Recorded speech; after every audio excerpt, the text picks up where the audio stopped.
Okay, you're live. Very exciting.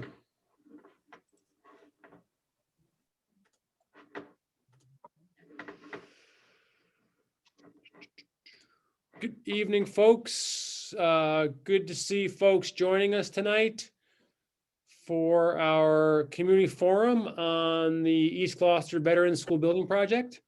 Normally, we would be doing this in a cafeteria or slash gymnasium or a library at one of our schools. But seeing as we don't live in that world anymore right now, we're gonna be doing it on Zoom again. But I do look forward to the day where we can have a public forum in one of our school buildings and have much greater turnout and much greater energy and enthusiasm in the room. I will be sharing I'm Ben Lummis, Superintendent of Schools. I'll be sharing a presentation this evening, and we'll also have a chance to meet some of the folks on the project team. And then we'll also finish with Q&A. So let me just jump right in. I'll share my screen and we'll get into the presentation. And at the end is when we'll have Q&A. I will start off, second here.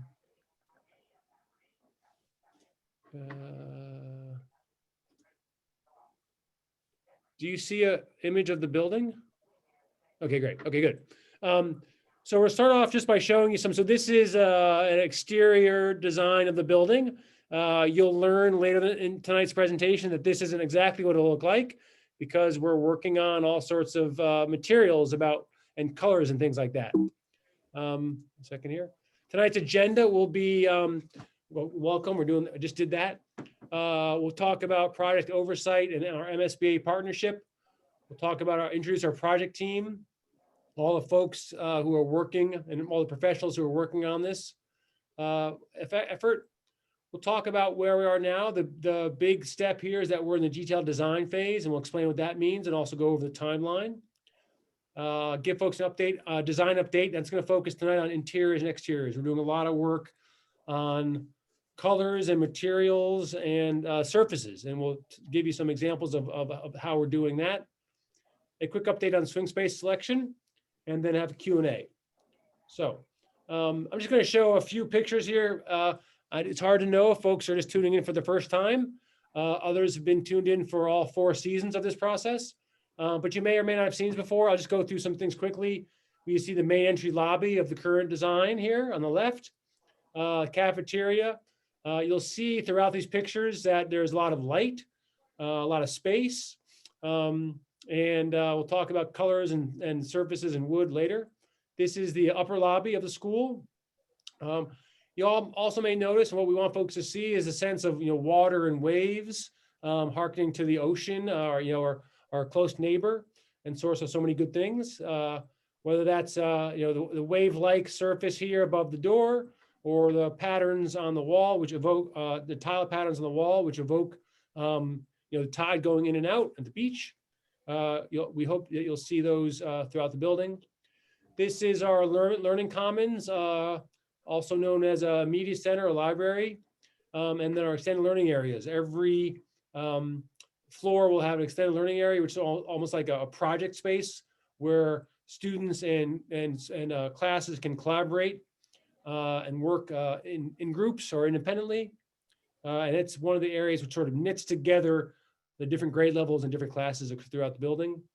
And then something that East Gloucester and veterans don't all have, which is a music room and art room. And once we have the building up and running, all those students will have a dedicated music and art room, which they don't all have right now. So that's just a quick to show you some of the look and feel of it. And now we're going to dive into the first agenda item, which is our project oversight, how we work with the MSBA and our project team. So I'm going to jump into something quickly, which may seem on the surface a little dry and all that, not that important to folks. But what we do want to really make clear to folks is the oversight and expertise that's going into this project. And one of the ways that's done is our partnership with the what's called the Massachusetts School Building Authority. You will hear a lot of lingo and jargon thrown around by us. We will try to make it understandable. One of the pieces you'll hear us talk a lot about and have heard us talk a lot about is the MSBA, or the Mass School Building Authority. As folks may know, we've been partnering with them since the beginning of this project 3-4 years ago. The value of working with the Mass School Building Authority is that they have worked on hundreds of projects since their inception in 2004 across the state. At this point, they say that nearly 2/3 of the students who go to school in Massachusetts are in schools that have been supported either through renovation, repair, or rebuilding by the MSBA. And they have reimbursed cities and towns to the tune of nearly $15 billion. That is a lot of expertise, a lot of work. And the benefits to Gloucester are really, really important here with working with the MSBA. One is the oversight and auditing of expenditures. So we have a state body making sure that we're spending in alignment with other projects that they've worked with. As you've seen, they've worked with 600 other projects. And also they'll review our expenditures to make sure that we're not overspending or spending frivolously throughout the process. They had given us approval of prescribed benchmarks, so we could not have gotten to this stage in the process without their board approval at certain milestones. And we'll have another milestone, not really for approval, but for sort of reviewing us later in March, which we'll talk about in a little bit. Their funding partnership is essential. This project most likely could not be done without their agreement to fund up to $27 million of the project cost. And I think maybe one of the most important pieces is their proven process of how we go through picking the team, the design, the identifying funding, and then ultimately construction. And that's requires school and city government approval. It requires city approved funding. It requires a school building committee, which we'll talk about a little bit, and also requires a high level professional team, which is identified through a prescribed process. The reason these pieces are so important to the city, and I really want to help folks understand this, is through this process, since I've joined it just since July, I've certainly heard a lot about the history of building projects in Gloucester. And some of them had not been a great history. But what folks should know is starting with West Parish and through the redone field house at GHS this past year, and a few other systems improvements. We've been working, the city and the schools have been working with MSBA for a number of years now, and that has given us a level of process of oversight, professional management that most cities and towns, including Gloucester, had not had until more recent past. And because of that collaboration, because of that partnership, Gloucester literally is, before our own eyes, rewriting a history, or actually, I should say, creating a new history and new path around how we do capital projects and major facility projects. And that's in part due to the partnership with MSBA and also the partners we work with, but also proper and appropriate city management of these projects. That hasn't always been the case in Gloucester and most other places, but today, and with this project, we continue that new legacy that we're building. The other piece of that is just the ongoing maintenance of our schools with our partnership with the DPW, which we talked a lot about this past fall, and that more effective management and oversight and planning of maintenance projects, which we continue and will continue in the future. So I want to spend some time on that just to point out to folks how there is a recent history in Gloucester of high quality school projects, and we're going to continue that with this building as well. So part of that process is identifying a really strong project team that has a lot of experience with these types of projects. There are 3 different groups, and I'll give them a chance to introduce themselves in a moment, but that's the owner's project manager. And we like to describe them as the folks who keep everyone working together on time and on budget.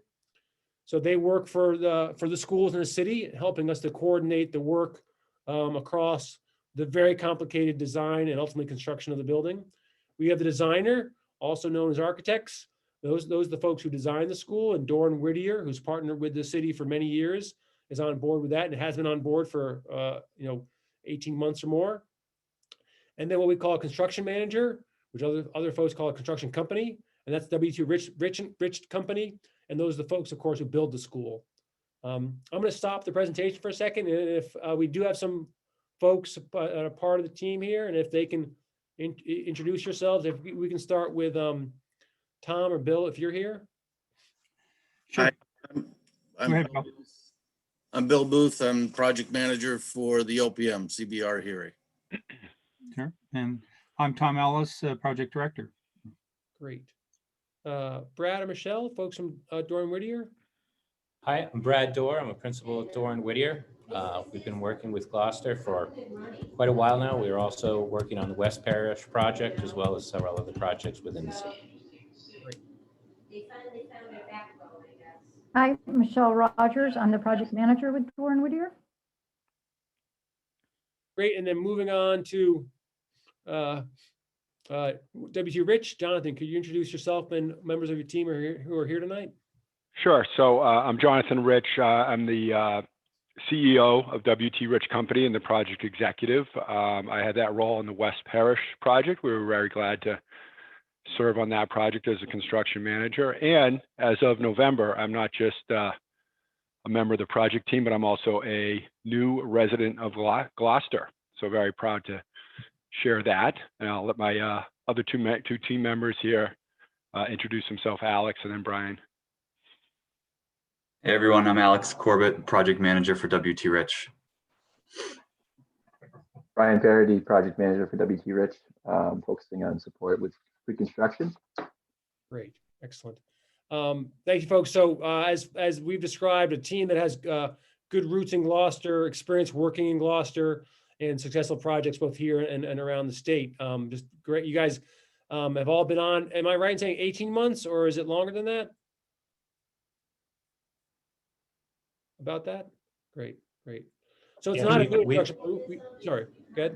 We've been on for 18 months, and I don't think actually since we started West Parish that we've ever stopped working in Gloucester. You know, whether it's school projects or other projects with the city. Yeah, we were hired at the end of 18 because we've got an 18 job number. So anyway, We're a little more recent. In fact, it's odd to realize that I've never met like Ben and several other people in person because we were brought on in the spring. And but I feel like I know them all really well through many remote calls like this. Through the oddities of our world today. But again, just want to make sure the members of the public see names and faces of the team. We're working real closely together, work every single week together. And this is really the group that's going to lead this, and some other folks, which I'll introduce in a moment, are going to lead the work here going forward, and have been leading it for months and years in some cases. I also then now want to point out just our one other group that's part of the team here, and that is our school building committee. This is the folks from Gloucester, the community. So for locals, folks who are in the city administration, school administration, and also members of the community who serve as an advisory and decision-making board. And you'll hear about some of our work in terms of looking at the design, especially the interiors and exteriors in a little bit. Let me pause this. And if anyone, folks who are here from the building committee, if you can just say hello, that'd be great. Hello, I'm Jonathan Pope. I'm the chair of the building committee and the chair of the school committee. Kathy Clancy, I'm on the building committee and school committee. And John Dunn, city CFO on the school building committee. I'm Amy Pasquarello. I'm the principal of East Gloucester Elementary School. Matt Fausto, principal at Veterans Memorial Elementary School. Great. Again, most of those folks are very familiar faces. Oh, Jameson, go ahead. Sorry, Jameson. You don't mute. I'm Jameson. I'm a garden designer and parent. That's it. Great, great. Grant Harris, IT director for the schools. Excellent. Great. Great. And those folks, everyone from educators, school committee members, parents, community members, folks who have a wide range of experience, both in building and IT, in design, are all a big part of the work here, and more familiar faces, of course, but still and also crucial to the effort. So let's continue here. as we go forward. So where we are now is in the detailed design phase and timeline. I'll hand this off to Michelle in one moment, but you'll see the many steps we've been through already. Eligibility period, forming a project team. That's when CBR Heary and Dora Meridia came along. Feasibility study, schematic design, funding the project. Obviously, that's the most recent benchmark we passed in November. And we're here on detailed design, which leads into construction. So we are into the more visible parts of the process. Michelle, if you could just help folks who are listening understand the difference between schematic design where we have been and detailed design where we are now. Absolutely. So the next two slides are going to show you examples of schematic design and design development or detailed design. And I want to emphasize what you're seeing on the screen right now is an example. This is not East Gloucester Veterans Memorial School. We didn't go changing everything on you without you knowing it. So this is an example of where we were ending in schematic design, which we completed back in July of 2020 and submitted to the MSBA. And what you can see here is that through the design, schematic design, what we did was develop the educational program, established space adjacencies across the building, established building massing. And with this, we don't have a site plan here, but we also defined how many parking spaces we needed, site amenities, all of those things, but sort of on a big scale piece. And then we also established, most importantly, the budget for the project. So all of that was part of your schematic design process. And as we move into design development, what you can see is we really begin to zero in on some of those details. What happens is like every single column, every pipe, every small fixture, every piece begins to find its own place within the design. We begin to detail all the dimensions around all of the spaces. And now instead of having brick, we actually have a certain kind of brick with a certain dimension and a certain color, and all of those begin to be part of the design process. Also, as part of this, we begin to look at things like our walls. You know, instead of originally having a wall tag that said 6-inch wall here, we actually have a type wall. It's type 4 wall, which is 5 inches and has, you know, type X half-inch drywall. And I mean, it really becomes very detailed throughout this entire process. You can see example of just a small example down in the corner there of a corner detail. And that's the kind of detail that you see throughout the entire design process. And then again, most importantly, before we submit this to the MSBA, we put it out again for pricing. And that is to verify to you, the community, and to the MSBA that we are staying right on budget. Same budget that we established back in schematic design, we carry through, not through DD, but all the way through the entire project. That budget doesn't change, and going back out for cost estimating helps us make sure that every time we become more detailed with our drawings, that we are staying within that budget that we established very early on. Great. Thank you, Michelle.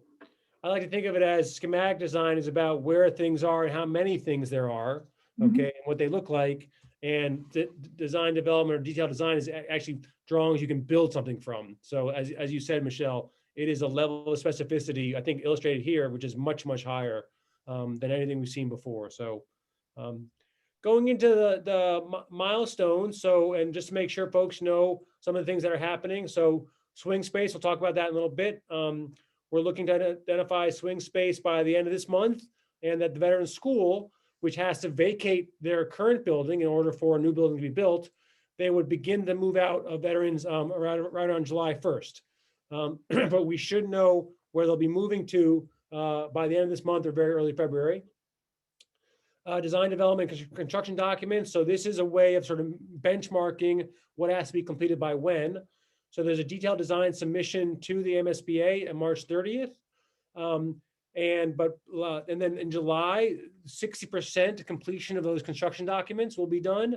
And by late August, 90% of those, all the drawings and detailed construction documents will be done. And shortly after that, they'll be obviously fully complete. But that gives you a sense of timeline of really how long it takes to finish both the design, but also developing the construction documents.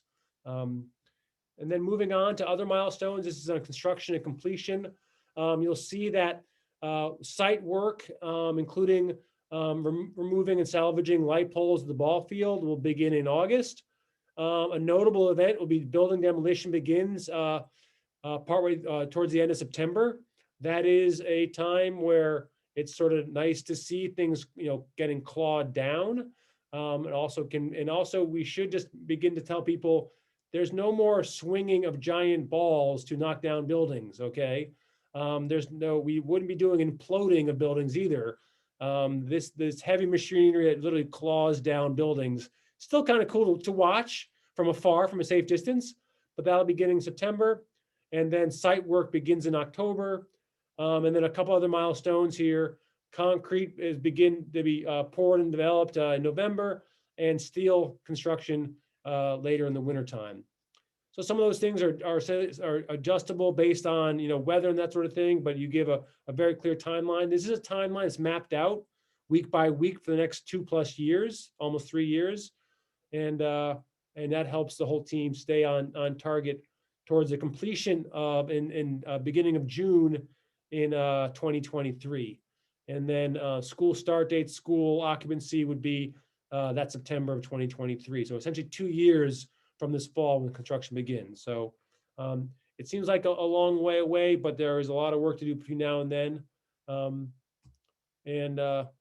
Ellis and his team from CBR here will make sure we stay on time and under budget. So Michelle gave us a nice segue to an update on design.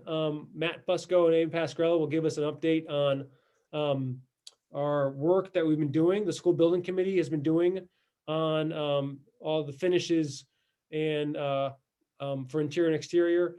Just so folks know, those are all reviewed and recommended by subcommittees of the school building committee. So members of the school building committee who you met before make up the interior and exterior subcommittees.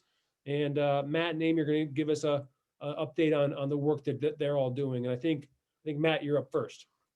Thanks, Ben. So Ben and I have already had our first fight over what we like, which differs in some ways, but that's okay. I'm making decisions on the exterior that I'm not allowed to make in my own home. So this is a little different for me. So anyways, part of a really great group.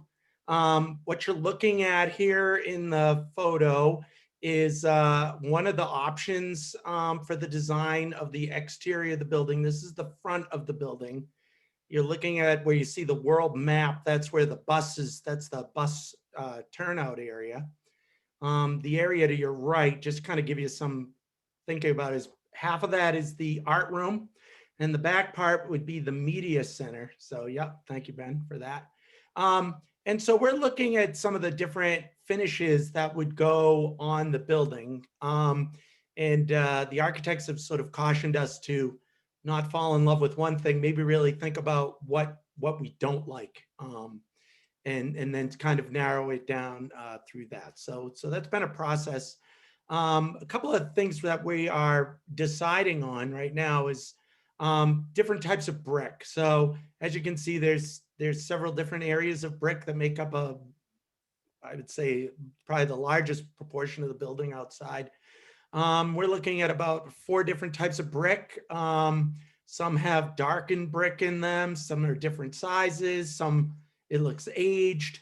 So there's a lot of differences in that. Another thing that we're looking at are the metal panels.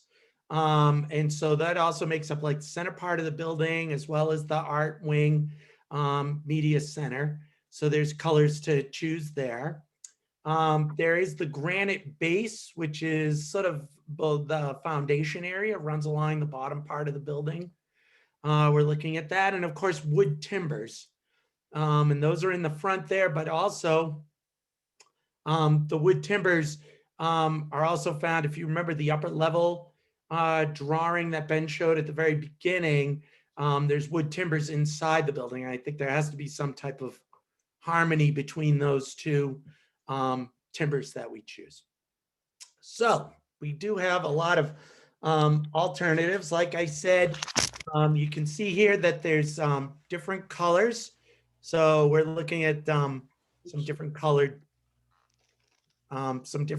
timbers. You can go gray with the metal on the outside. Amy, I don't know. Was that Alex? Let's see. Keep on going. Dr. Sapphire, you can't stop them. Anyways, so yeah, so we've got brick, granite. So we're looking at all these different colors. You can see the differences as well. Next slide. And so some of the things that we're looking at are for colors and sort of the amount of colors. So what was explained to me is that Ben talked about sort of the design mirroring the ocean. The idea of that sort of, if you look to the picture on your right, you'll see that the colors get larger as they go up and then they get smaller as they go down the other side. That's to mimic a wave, as well as the sort of roof line there is to be like a sail.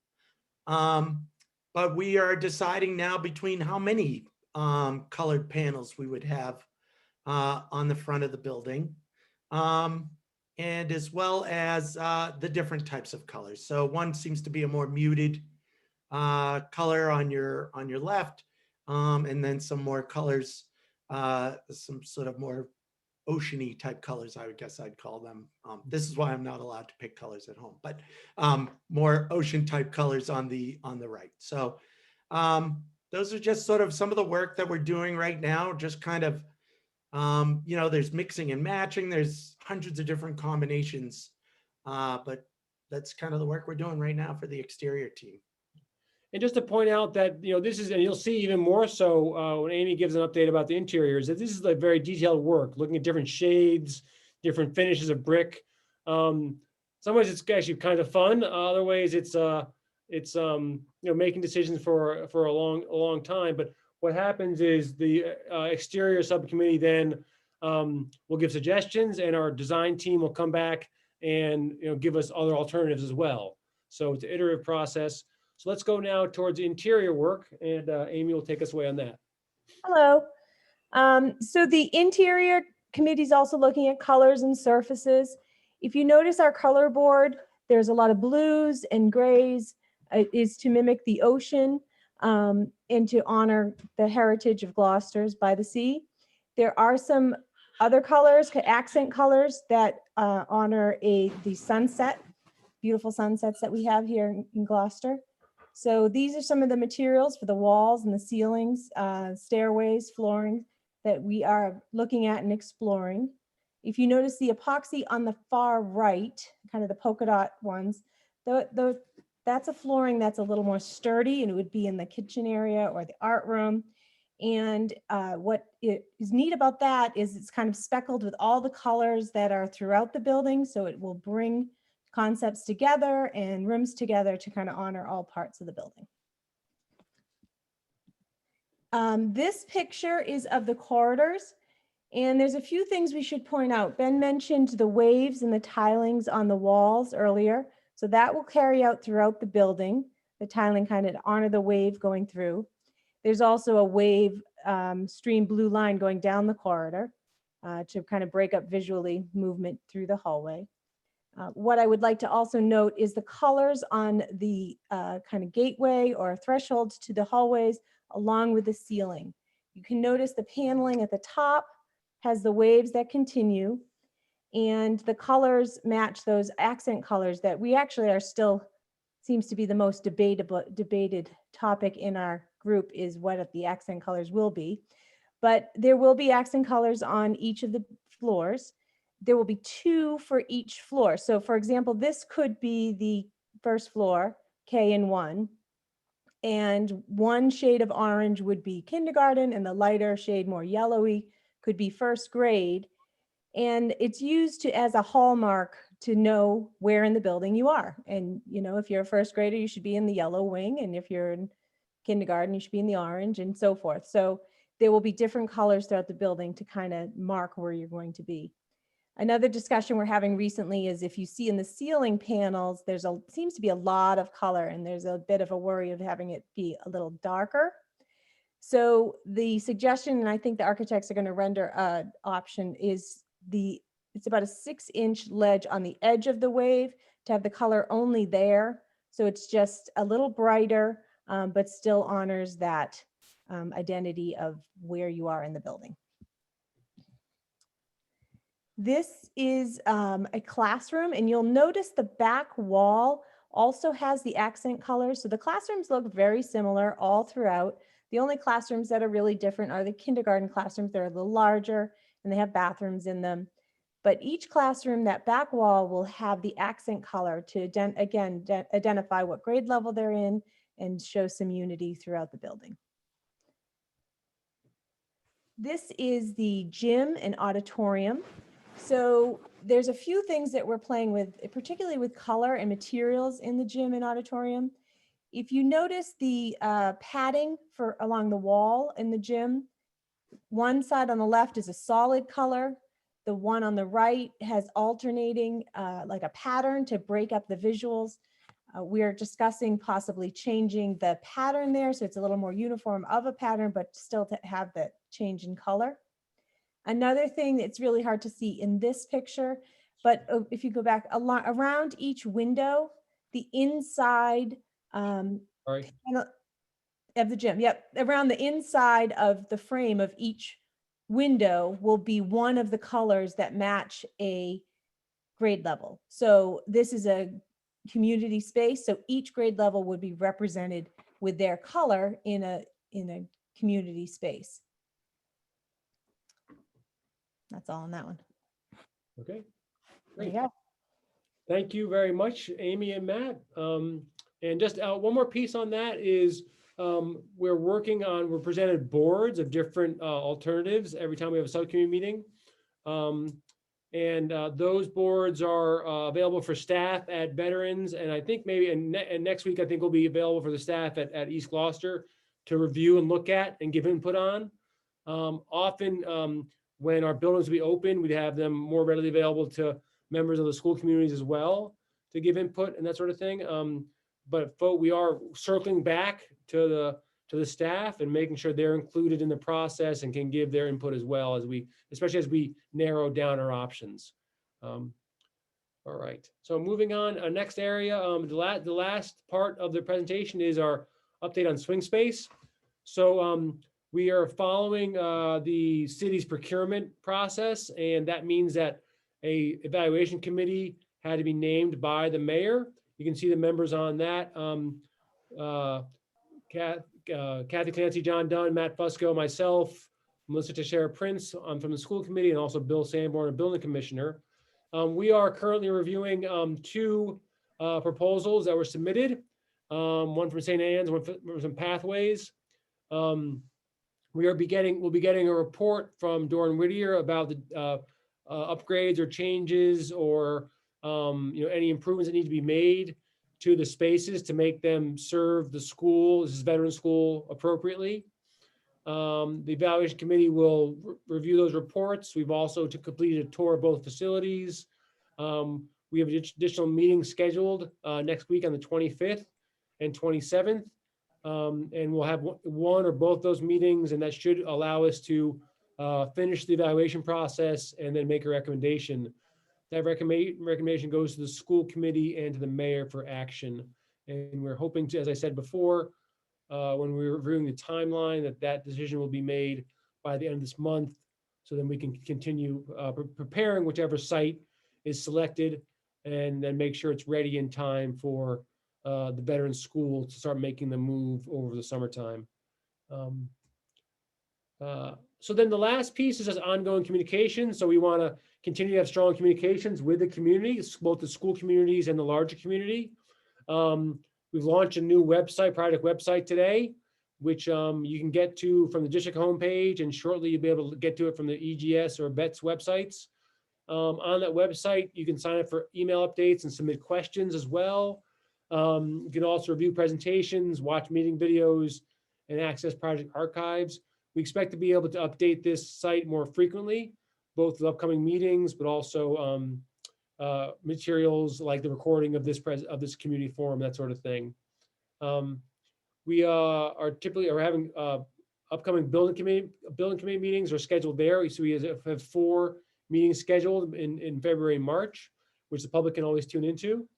We will be providing updates of some detail or some variety at every school committee meeting typically.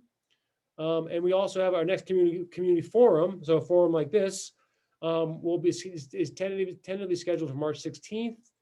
And that will allow us to focus more on the construction aspect of the work, including logistics, safety, noise abatement, traffic, things like that, which will happen when we get into the construction phase.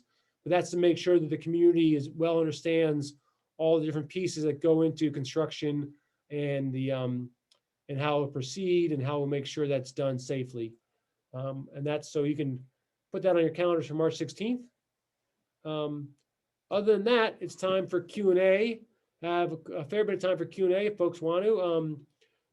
We will, like a school committee meeting, folks raise their hand using the raise hand button if you're using a computer. If you're calling in, you can press *9 to request to speak. And then if you want to ask a question, we will recognize you, you unmute yourself, and then we'll take your question. Be great to have the questions focus on tonight's presentation or the design work schedule and other matters related to design and construction. So the work we're doing now would be helpful, but we'll of course take any questions. Let me stop the presentation and see if any of our 26 attendees would like to ask a question. Just great. Okay, let me just, yep, I think I know how to do this. So Linda Brayton, you're first up. If you unmute yourself, you can ask your question. Yeah, hi. I don't know if this is late to the party as far as the place you're at with construction, but could you just sort of generally address how you're dealing with making a green building? Sure. Somebody from the project team take that on? I can try and take that one on. So in terms of the green or the sustainable aspects, we've actually worked quite hard towards going and making sure that we're incorporating those aspects into the building.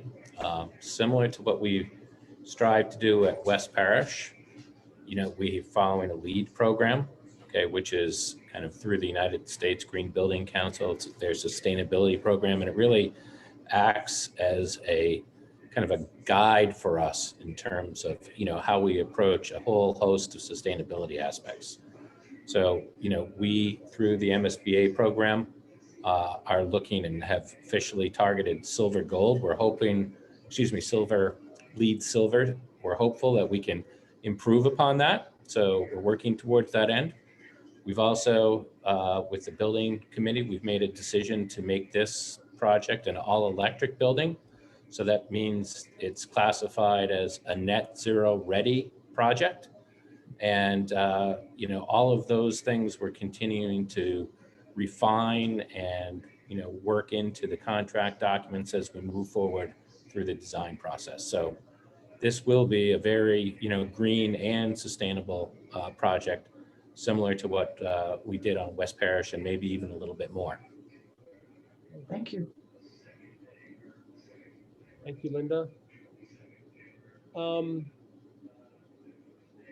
Denise Pascucci, I'll promote you.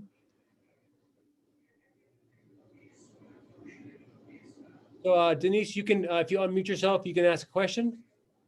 Can you hear me now? Yes, we can. Hi, Denise Pascucci, 20 Birch Grove Heights. I have a question that was asked to Michelle a while back from school committee members Watson. And the question was the second egress and the emergency plan for the back of the school. It seemed like Michelle had a little bit of stumbling on that answer, and there's been rumors about a second road out of the back up to Sadler Street. Can she kind of give us an idea if that's still the case? Michelle or Brad or someone from. I'm sorry, I didn't hear the question. I got kicked off of. I think I can probably answer that. So I don't actually remember the question at the school committee or the building committee, but I can tell you that there's no secondary access road, right, that's being planned for the project. Right now, I'm sorry, can I remind you of the question? sure.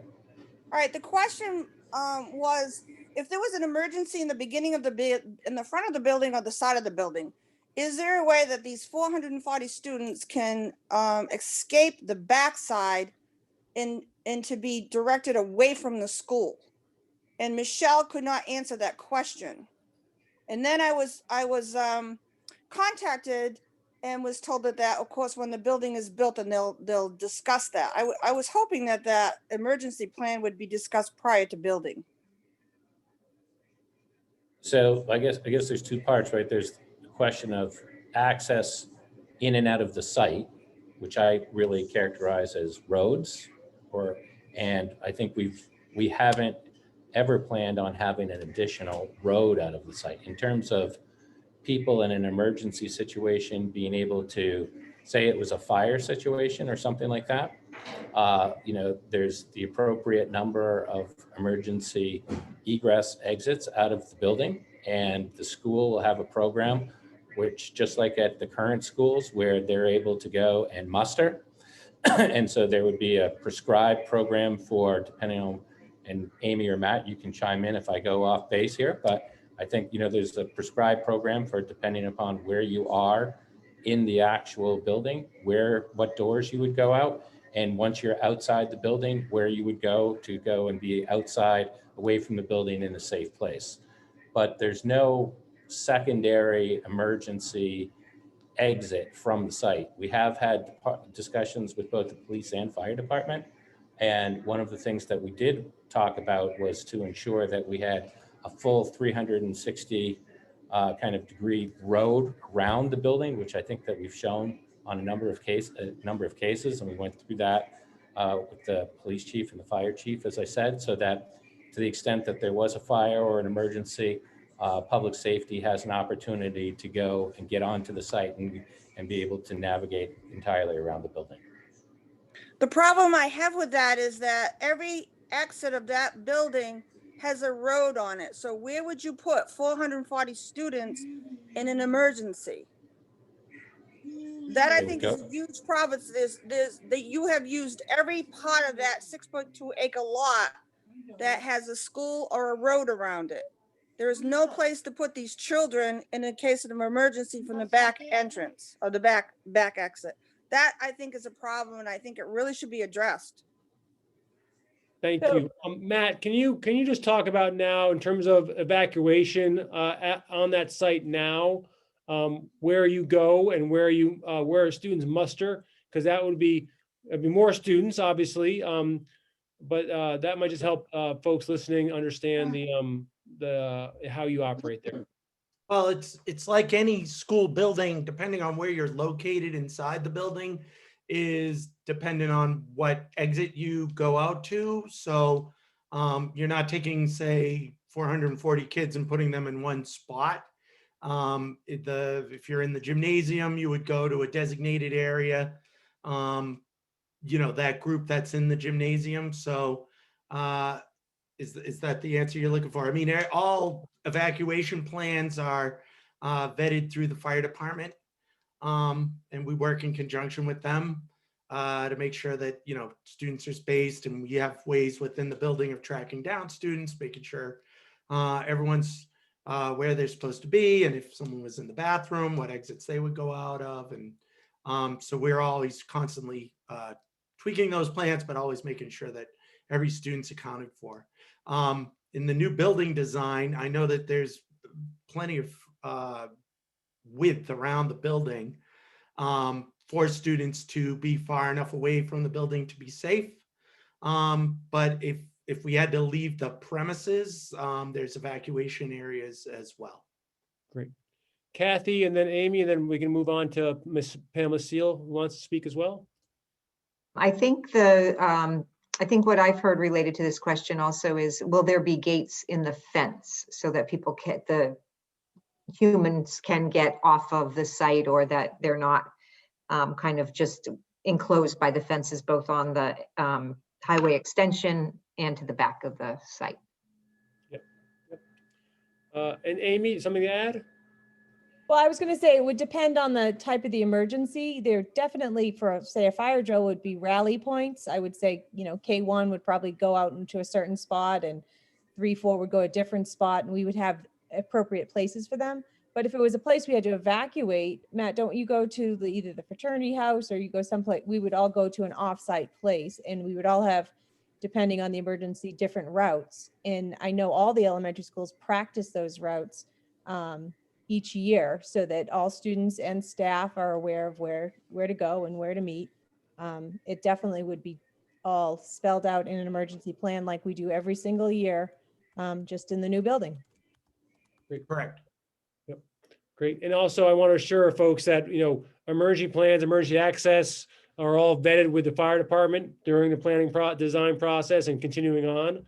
And that's something we definitely have support from, in partnership with the fire department as well. So let's go to the next person. So Pamela Steele. Oh, yeah, there you are. If you unmute, Pamela, I can ask you a question.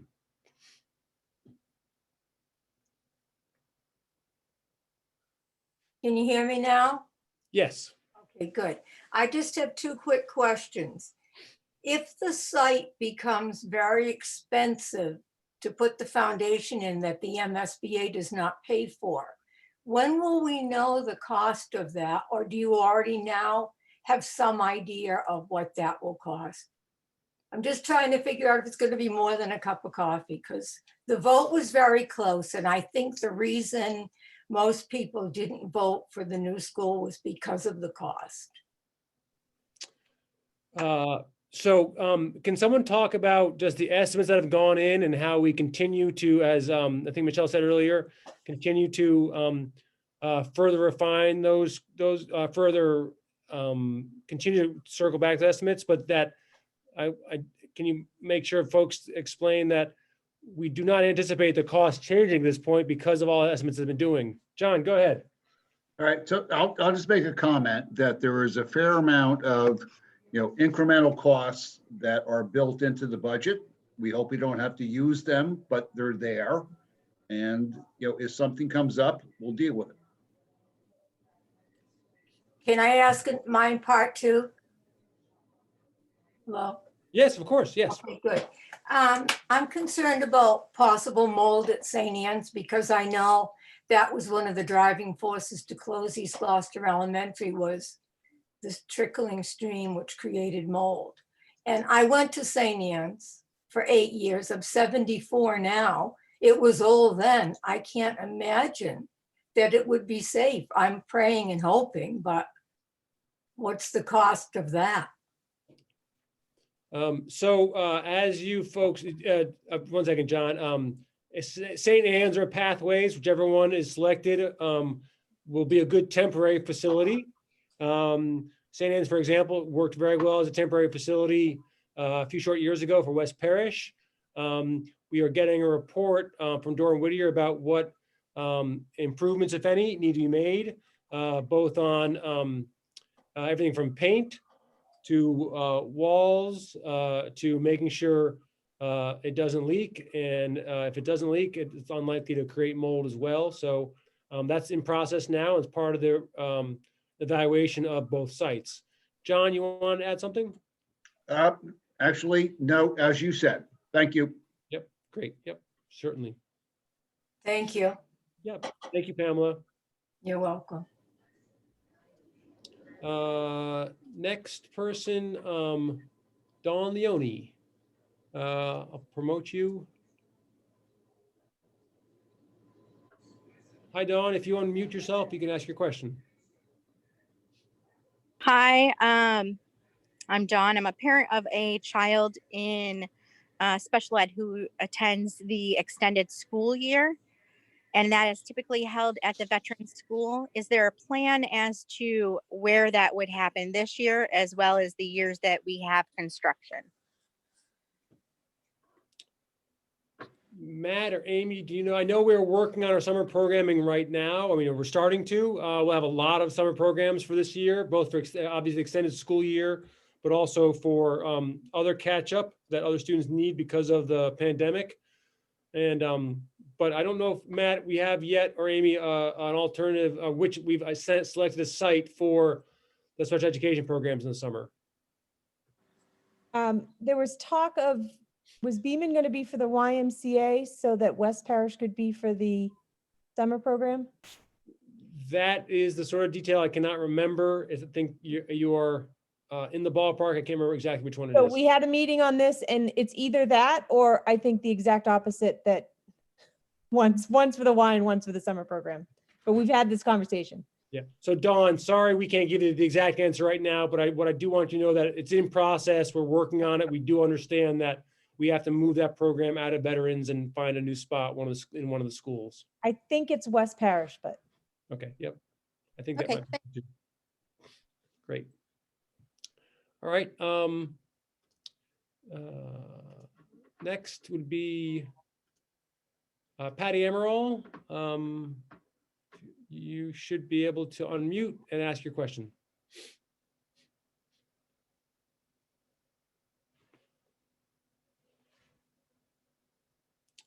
Patty, if you're there, you can unmute. There you go. Okay, can you hear me now?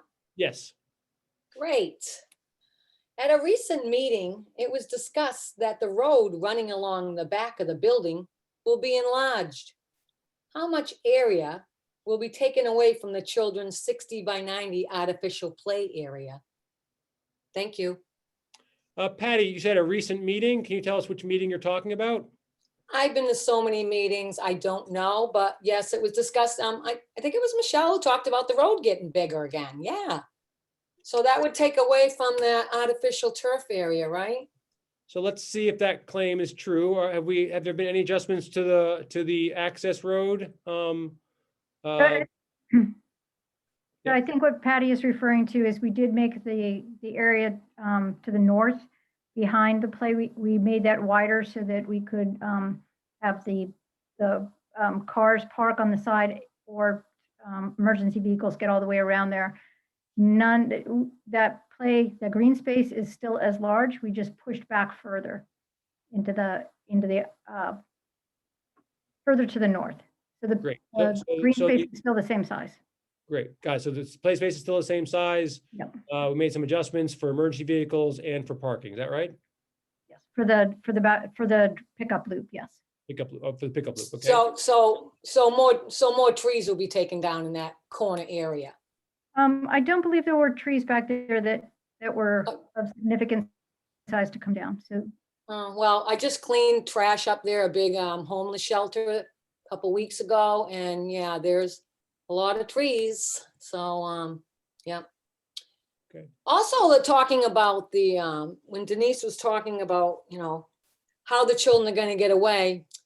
I've been at school a long time. I was a PTO president. I was on a site-based management team, enrichment coordinator.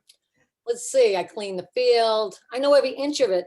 When I think about a huge retaining wall running along the side where I just don't understand, and even in the front, I don't understand where you're going to put 440 students when they are going to come all out. Like right now, you can run out and go up the hill to the club like you referred to, but when you have all these cars coming, parents going to be coming, they'll be frantic. I just don't see how you have this evacuation plan really solid. I just don't see that. Okay. But anyway, what do I know? All Thank right. you. Thank you, Patty. And then Marianne Boucher, 1 second. If other folks want to have questions, feel free to raise your hand. Marianne, if you unmute yourself, you can go ahead. Thank you. I'd like to know, I would actually like to address this to Doran Whittier. Can you hear me first of all? Yes, we can. Okay, thank you. I noticed that tomorrow evening at 6 p.m., the Traffic Commission, it states on the calendar Doran Whittier. but it does not say in the agenda, what is that in regards to? Is that in regards to the traffic for the school? And if so, how come I have not seen Traffic Commission at any meeting thus far? Is that something that's, I'm just questioning why and what this meeting is for tomorrow evening. If it's in regards to the school, then this would be the place to ask. So thank you. So, Marianne, the traffic report was submitted to the Traffic Commission for their review, and we asked them to give us any advice or input that they had. Because of COVID, they haven't had a chance to meet in person, so they are actually meeting, and I guess tomorrow night. I hadn't seen that they were. I was told that I was going to be advised if they were meeting, but so I guess they will be coming together to discuss our report and formulate any recommendations that they might have and want to submit to us based on all the information that's been out there. They've had the report for several months now, and each time we ask, we've heard that so far everything seems appropriate. So we are waiting to hear back. So Michelle, meaning that Dorian Whittier is not presenting tomorrow night, they're looking at the report you submitted to them at an earlier date. Yeah, they're discussing among themselves. We have not been asked to present or to be present at all. Got it. Thank you. Marianne, does that make sense? Yes and no, to be honest. Yes and no. Thank you. Okay, great. Great. Any other attendees want to ask questions of the group that's here? Oh, there we go.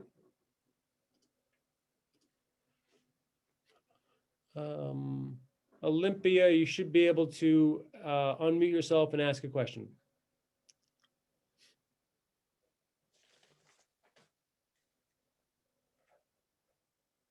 Olympia, can you hear us? Yes. Great. I have a question about the elevation from where the street level is to where the buses turn down the hill to go into the school grounds.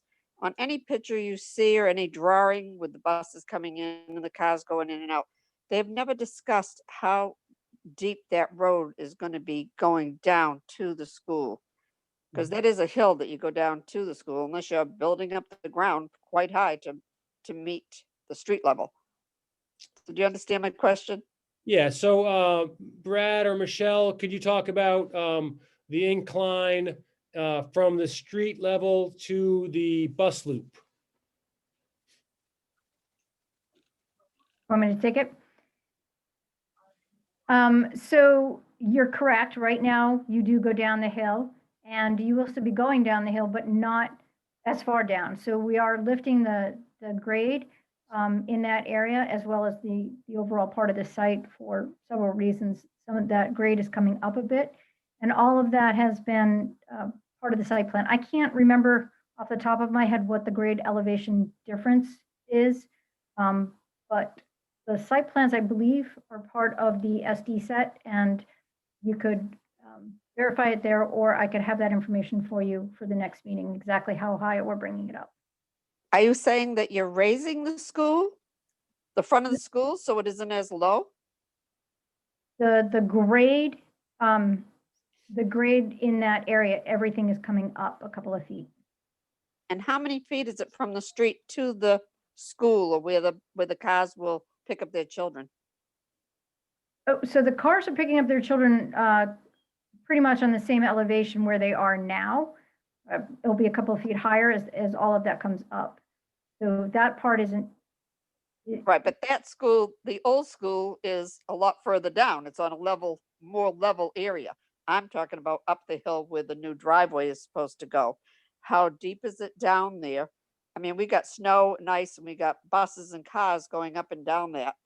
And children are going to be there as well, walkers going up and down that hill. And I just want to know what the difference is. Is it 20 feet down? Is it 5 feet down? Michelle, I'm looking at the plans. It's about a 3 foot drop over about 50 feet. Thank you, John. 3 foot, that's all you are, 3 feet? Yeah, the new building's at, I think this was SD, but I think it changed a little bit. It's at about 47 or 48 feet elevation. 48, yeah, I think 48. 48, yep. And the street is at 50, so it's actually a 2-foot drop. Although some of the elevations around the building, they're all around, looks around 47, about a 3-foot drop. And So that, if I that's over was, 50 if feet. I was, And if I so, was so right, Jonathan, sorry, Olympia, Jonathan, that's over a 50-foot span. So right now, if I, am thinking about the building, you have that hill, which is a bigger drop over a shorter span. So therefore, you have a steeper incline, right, as you enter the site right now. And so what we're doing, Olympia, is we're grading it so it's a smoother incline over a longer period, or a shorter incline over a longer period. So therefore, it's going to be a much less of an incline than is currently. It'll be quite a change, actually. so how close is the school to the street? John, can you give us that same information? The school itself is probably over like about 100 feet from the street to the edge of the building. And I will say at the as you go west along the street there, grade does pick up. So the other drive is probably a 5-foot drop over probably about 80 or 90 feet. And just, it's also, you got to keep in mind too, right, that all of the sidewalks that are going to be accessible, the grade there, right, is less than 5% or less, right, in order to be qualified as accessible. So you can picture that in your head, right? That's a fairly easy slope, for people to be able to walk in, or for people who are in wheelchairs. And typically, right, if it's not an egress or an accessible route, we typically design for, in the worst circumstance, 8% for vehicular traffic. So it's somewhere between 5 and 8%, depending upon which access point you're talking about. So all pretty gentle slopes. Thank you, Olympia. Thanks for cutting me off. Oh, I thought you were done. Do you have another question? No, it's the same question. I can't believe, if I was up there now, our family lives there. And if you went down that hill today, to me, it's quite steep to walk down that hill. And the street isn't wide enough either. And that's what I don't understand, is that you're telling me it's only 5 feet from the top to where the school level is? In the new design, yeah. But I see what you're looking at. The current drop is very steep, especially as you go further. Right. So further west on Webster, the current drop is more like, I'd say maybe 10 feet. It looks like over about a 60-foot. I'd guess a little bit more than that, but I could be wrong. But going down that hill right now, you are changing the level of that so that it's way up there, and yet the school is deeper down. I don't understand how that happens. I'd love to see a drawing from the edge of the school going up the roadway, and how that is only 5 feet up to the street level, unless you're taking the street down with you. Nope, we're not doing that. I was going to say, I don't think you Yeah. can do that. So I still can't understand how that's only going to be 5 feet. And I would love to see a presentation of that as far as how deep that's going to be. Only because we got buses and cars in the winter and the snow. And I can't believe you only have 5 feet. So maybe we can pick that up at the next community forum meeting that we have, right? That we can show you that drawing and try and explain that, knowing Well, that, is there any, I'm sorry, but is there anything that you can have for tomorrow night's meeting with the Traffic Commission to show that drawing? well, we're not going to be at the Traffic Commission meeting, but, it's something that I think that, we can go and pull out the appropriate document for you to be able to look at. And we're more than happy to sit down with you and show you at some point. Well, if you want to meet me in Florida, you go and can. visit I'm not. I'm in Florida right now, so I don't think you're going to meet with me right away. No, well, I'd love to meet you in Florida, but So why is the traffic commission meeting then tomorrow? I think And that's they're what gonna Michelle, that's what Michelle was explaining earlier. It's that, you know, we had developed the traffic report that we've shown on a number of occasions. And that was provided months ago, but they just, because of COVID, they haven't had an opportunity to meet. So now, right, they're taking a look at that and that's coming up and they're gonna have a discussion and we'll get feedback from them as a result of that meeting. Okay, I understand what you're saying. Great. Thank you, Olympia. We're gonna give Mary Ann a chance to ask another question, and then I think that'll be all for tonight. I hope Florida's treating well, Olympia. Mary Ann, I'll promote you, and then you'll have the last question for tonight. So you can unmute yourself and go ahead. Yes, thank you. I've got to go back to this before the night is over. I need to know, or I'd like to know from the panel, or anybody there, was the Traffic Commission ever asked to come on board at any of these meetings? Because I've been to all of them, and I have yet to see any member of the Traffic Commission at any of these meetings. And I would think that above anybody in regards to traffic for this project, they would be the ones that could give us the best insight as to what the traffic would have been like or be like. So my question is, have they been asked? You keep saying that a report was presented to them, but where have they been? Thank you.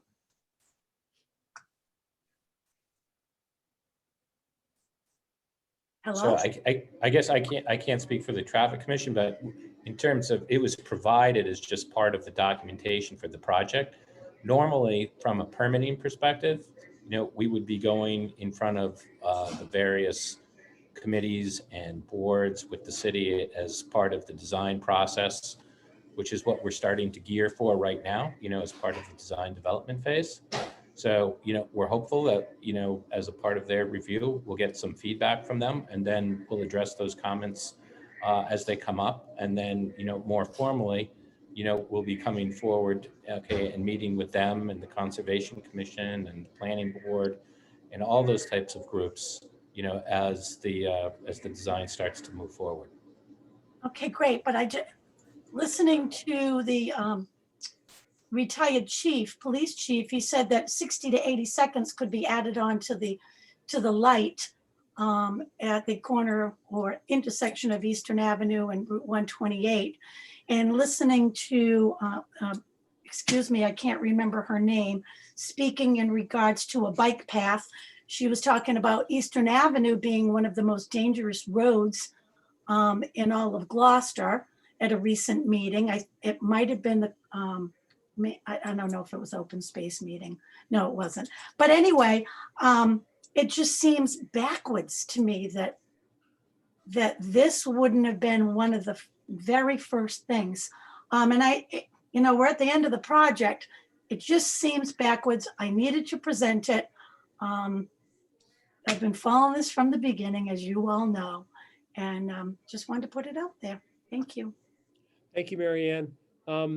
So I think one thing would be helpful for the building committee meeting, next building committee meeting, which is February 10th, is for the building committee to get an update on all the various commissions and boards that we need to continue to go in front of as the process continues.